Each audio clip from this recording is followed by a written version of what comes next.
Assalamualaikum warahmatullahi wabarakatuh. Ya teman-teman, apa kabar semuanya? Bagaimana puasa kalian? Semoga bulan Ramadan kali ini bisa lebih produktif dan bisa meningkatkan kualitas ibadah kita di bulan suci ini. Kali ini kita akan membahas seputar tema-tema yang berkaitan dengan Ramadan, termasuk pula dengan tanya jawab Q&A bersama dua teman saya, yaitu Adam yang dia waktu itu bersama saya di Ma'rib, dia sekarang tinggal di Goil, dan beliau ini adalah Bang Jali gitu. Gimana kabar Bang? Alhamdulillah sehat. Oke, sebelum kita mulai video ini, jangan lupa ya guys untuk klik tombol subscribe agar bisa membuat channel ini lebih maju dan memberikan manfaat bagi banyak orang. Di bawah ya, ini ada lonceng dan itu tinggal dipencet aja kok gampangnya. Membicarakan soal puasa, yang namanya puasa itu kan ada yang namanya syarat-syarat sahnya gitu loh. Ya nggak sih? Betul banget. Sebenarnya apa aja sih syarat-syarat puasa itu Bang? Ada yang bisa jelasin nggak di sini sih? Gitu loh. Ada mantuan nih. Sebelum kita mulai. Ada aja lah. Ayo Pak, lebih baik. Jadi syarat puasa itu adalah yang tertulis pada kitab-kitab fikih Syafi'i. Yang pertama itu Islam. Terlepas dari Islam itu dia orang murtad atau non muslim. Syarat yang kedua ialah tamyiz. Kemudian syarat yang ketiga itu dia adalah suci dari haid dan nifas. Kemudian yang keempat dalam waktu yang diperbolehkan untuk berpuasa. Artinya terlepas dari itu adalah waktu-waktu yang mana yang diharamkan untuk berpuasa, seperti 2 hari Id seperti Idul Adha dan Idul Fitri. Yang kedua di 3 hari tasyrik pada tanggal 11, 12 dan 13 pada bulan haji. Kemudian yang ketiga adalah di 15 hari terakhir pada bulan Sya'ban. Nah, ngomong-ngomongin soal tamyiz nih Bang, kira-kira tamyiz itu definisi apa sih gitu loh? Tamyiz itu adalah yang mana anak kecil yang sudah bisa membedakan mana kanan dan kiri, mana kurma dan arang, kemudian bisa cebok sendiri. Jadi kalau kita ngomongin tamyiz nih, sebetulnya benar nggak sih kalau ada orang tua yang menyuruh anaknya untuk berpuasa, padahal kan mungkin itu anaknya masih kecil gitu loh. Jadi itu bagaimana pendapat Abang gitu? Untuk orang tua yang menyuruh atau sampai kepada memaksa untuk anaknya berpuasa atau tidak, itu kita kembalikan pada hukum fikih yang tertulis pada kitab-kitab fikih Syafi'i. Apabila anak itu umur 7 tahun, maka dia harus disuruh atau ditekankan oleh orang tuanya untuk berpuasa, tapi belum wajib atasnya. Kemudian apabila dia umur 10 tahun, maka dia boleh dipukul jika dia meninggalkannya. Meninggalkan seperti puasa, sholat, ditinggalkan boleh dipukul. Tapi belum wajib atasnya kalau dia belum balik.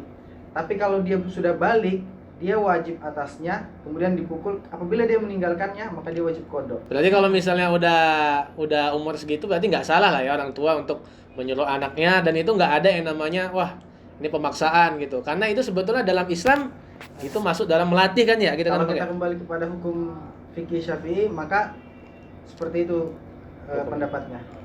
Jadi itu masuk dalam melatih ya, bukan dalam memaksa gitu. Benar. Nah, sekarang kan kita tadi udah membahas soal syarat-syarat sahnya puasa kan. Oh iya, oke. Tadi kan yang udah dijelasin bahwasanya kalau ya syarat sahnya puasa itu diantaranya adalah tamyiz, Islam, dan dia sudah suci dari haid dan nifas. Haid itu kan darah yang tabi'i, darah jibillah, darah yang wanita itu diciptakan atasnya gitu. Begitu pula darah nifas itu darah yang keluar ketika setelah melahirkan gitu kan ya. Kita kan baru ngomongin yang namanya syarat-syarat sahnya puasa. Yang tadi tamyiz itu kalau misalnya ada orang yang tidak tamyiz maka tidak sah. Misalnya anak kecil yang nggak bisa membedakan mana kanan dan mana kiri.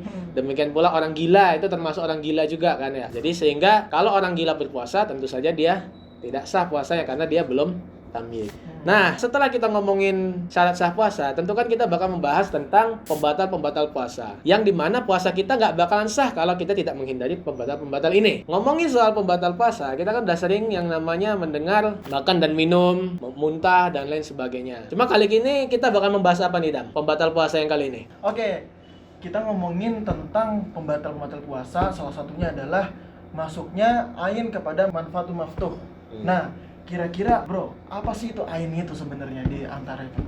Jadi kalau saya baca dalam kitab Takrirat Sadidah ya, jadi sebetulnya ain atau manfaat maftuh itu adalah yang membatalkan puasa seseorang gitu. Masuknya ain ke dalam manfaat maftuh. Apa itu ain? Ain itu adalah benda yang bukan gas atau bukan udara. Benda baik itu benda cair atau benda padat.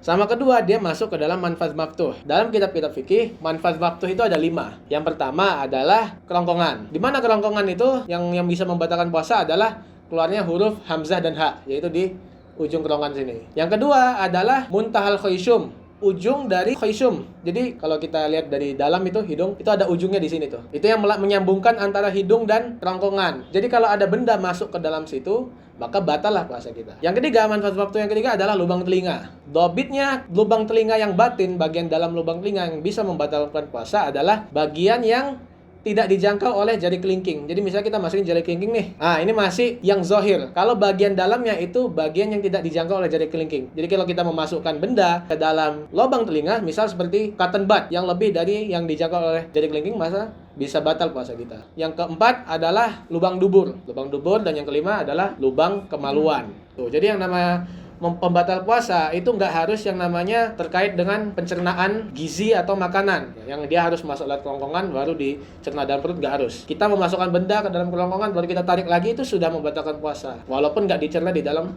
usus. Jadi itu yang disebut sebagai masuknya ain ke dalam manfaat waktu. Gitu ya teman-teman, paham ya? Terus Ustaz, kalau misalkan masuknya obat tetes mata atau air pada saat wudhu ke mata gimana?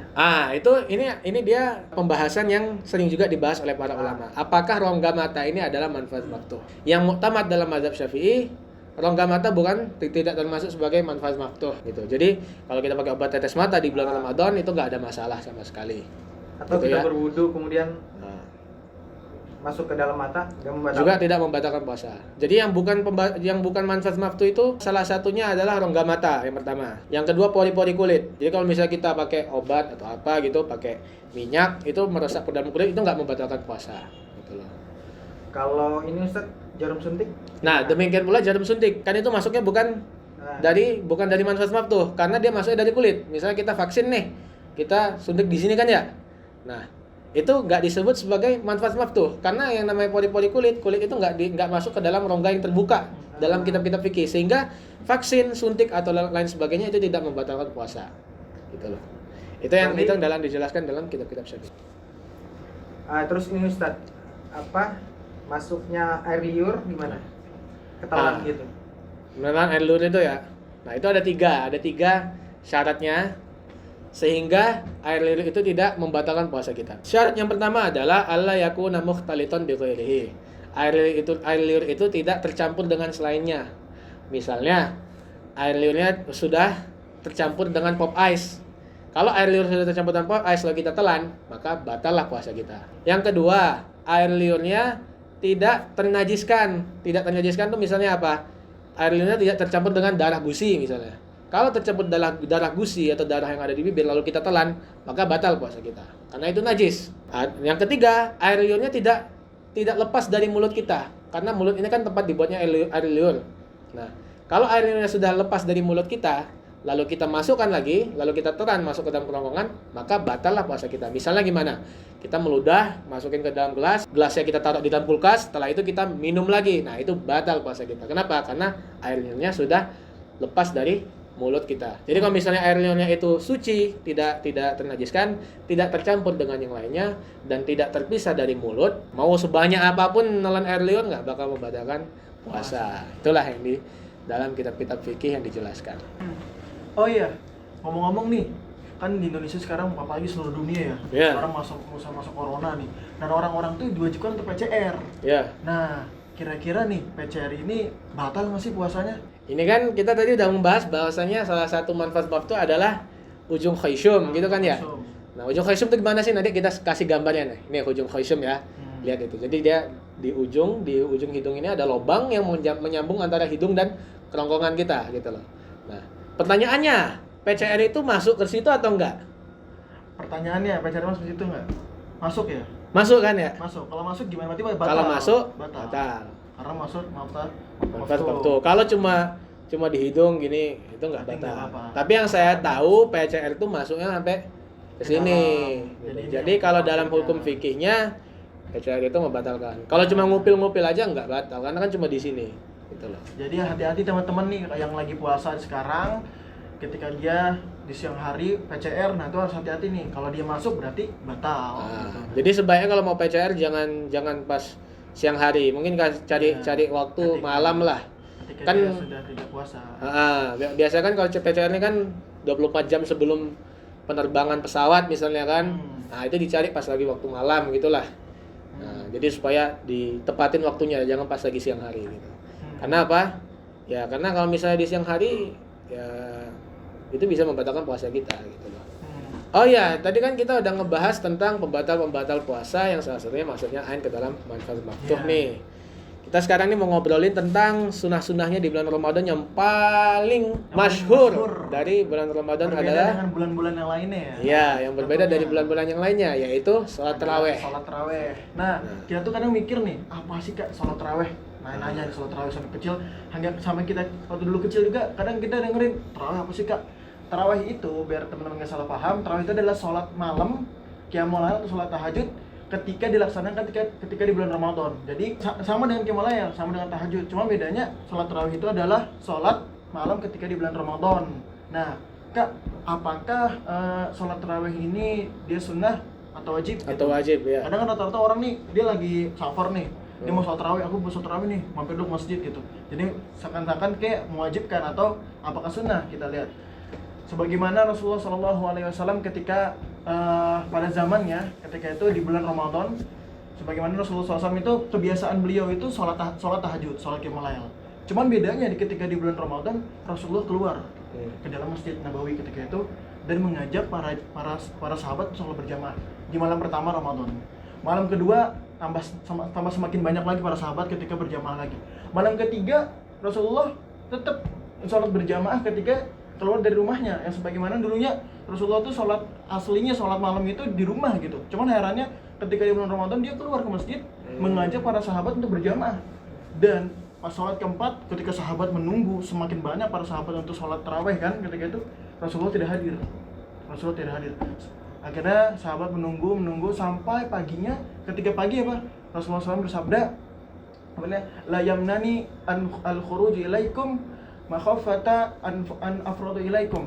Akhirnya Rasulullah bersabda, kok saya sebenarnya ingin sholat tarawih keluar berjamaah, tapi saya khawatir bisa berpikir kalian tuh mewajibkan sholat tarawih ini ketika bulan Ramadan. Nah, jadi kita ngambil dari pendapat ini yang pertama adalah sholat tarawih itu dianjurkan untuk sholat berjamaah. Bukan sendirian ya. Bukan sendirian, karena Jadi nggak bisa dianggap bid'ah juga ya. nggak bisa dianggap bid'ah. Bisa sendirian, bisa berjamaah. Sebagai malam Betul. keempat ketika Rasulullah sendiri sholat tarawih gitu.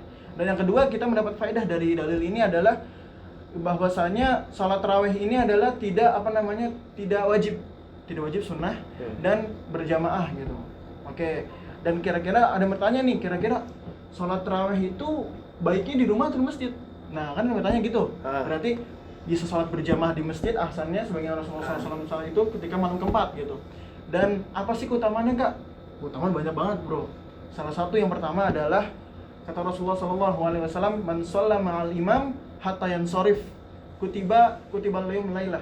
Kata Rasulullah SAW, barang siapa yang sholat tarawih bersama imam sampai dia imam selesai, maka itu dihitunglah satu hari malam penuh sholat tahajud. Dahsyatnya sholat tarawih. Ada lagi yang kedua, sebagaimana yang masyhur di kalangan Rasulullah SAW bersabda, man qama ramadhana imanan wa ihtisaban ghufira lahu ma taqaddama min dhanbihi.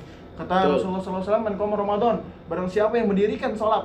Kata Imam Nawawi rahimahullah, itu beliau menuturkan, mentafsirkan bahwa qoma di sini adalah sholat tarawih. Sholat tarawih, barang siapa yang menghidupkan sholat tarawih di bulan Ramadan, imanan, dengan imannya, dengan dia punya keimanan dan dia meyakini bahwa ini adalah syariat gitu.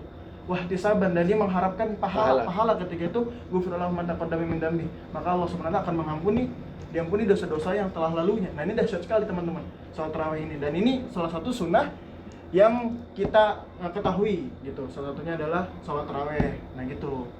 Nah, Anda pengen menanyakan satu nih Dam. Ini Gimana? soal tarawih nih. Oke, sholat tarawih. Pertanyaannya nih, sholat tarawih itu sebenarnya berapa rakaat? Sholat tarawih itu sebenarnya kalau di dalam Mu'tamad Imam Syafi'i rahimahullah, ketika mazhab Imam Syafi'i di Syarah Bishul Karim, bahwasanya sholat tarawih itu 20 rakaat. 20 rakaat. Nah, kalau kurang dari 20 rakaat, Itu apakah nggak disebut dinamakan tarawih? Oh, nggak disebut Tapi tarawih. Sholat tahajud tahun kemal. Ini Mu'tamad Syafi'i. Ya. Cuman ada juga yang bilang bahwa sholat tarawih itu ya akmalnya 20. Ini khilaf. Dan ada juga yang kurang dari 10 itu dia adalah pahala nakis gitu. Ini khilaf. Tapi yang Mu'tamad ketika itu 20 rakaat itu dinamakan sholat tarawih, yang kurang berarti qiyamul lail. Ya, seperti qiyamul lail lah. Ya gitu. Dan ngomong-ngomong nih, Ana ada pertanyaan kedua. Masuknya sholat tarawih itu kapan sih? Masuk, nah ini menarik banget nih teman-teman. Pertanyaan banyak sekali kan. Kita kira-kira bisa nggak Kak? Hatta ketika lagi safar kita mentakdim sholat, akhirnya mentakdim sholat dari maghrib ke isya langsung, apakah kita langsung sholat tarawih? Bisa nggak Kak gitu? Nah. Jawabannya bisa banget. Berarti masuknya itu setelah sholat isya ya? Nah, jadi patokannya teman-teman nggak harus ketika waktu isya. Atau isya, ketika waktunya adalah ketika dia selesai sholat isya baru dia boleh Sholat tarawih. Jadi nggak harus waktu isya masuk baru sholat tarawih. Nunggu dulu. Tapi gitu. setelah kita selesai sholat isya gitu. Langsung bisa sholat tarawih gitu. Misal kita, jadi maksudnya Adam nih kalau misalnya kita mau safar nih ya, kita mentakdim sholat isya ke sholat maghrib gitu. Jadi kita sholat isyanya setelah sholat maghrib gitu kan, jamak takdim gitu. Nah setelah selesai kita sholat isya itu, kita boleh langsung sholat tarawih walaupun jamnya masih jam 6 lewat 30 maghrib misalnya gitu. Jadi sejatinya sholat tarawih ini masuk waktunya setelah mengerjakan sholat isya, bukan setelah masuknya waktu sholat isya gitu. Paham ya teman-teman? Pasti paham ya? Paham ya teman-teman? Ya, jadi teman-teman, kita bertiga ini udah membahas pertanyaan-pertanyaan Ramadan yang seru, yang tentunya kita saling tanya jawab di sini supaya pembahasannya jadi lebih asyik dan lebih cair lah. Kita lebih cair, kita lebih santai gitu ya. Ya, semoga podcast kita kali ini bermanfaat dan semoga teman-teman di bulan Ramadannya ini selalu produktif dan jangan tidur seharian lah ya. Kalau mau tidur ya istirahat setelah baca Quran, mungkin istirahat berapa jam habis itu langsung tilawah lagi lah gitu. Kerjanya juga nggak boleh malas-malas ya, ini bulan Ramadan gitu kan ya, karena para sahabat dulu perang Badar juga di bulan Ramadan gitu. Soalnya Semoga sayang banget ketika orang masuk bulan Ramadan kita nggak ngapain, sedangkan banyak orang-orang yang sudah Allah wafatkan ketika itu belum merasakan bagaimana keutamaan bulan Ramadan. Ini Allah kasih berikan kepada kita semua, maka kita maksimalkan benar-benar di bulan Ramadan ini. Khawatir di bulan Ramadan berikutnya kita tidak bisa berjumpa lagi di tahun berikutnya. Semoga Allah menemukan kita di Ramadan berikutnya lagi. Oke teman-teman, semoga podcast kita ini bermanfaat. Kalau ada salah kata kita mohon maaf. Wassalamualaikum warahmatullahi wabarakatuh.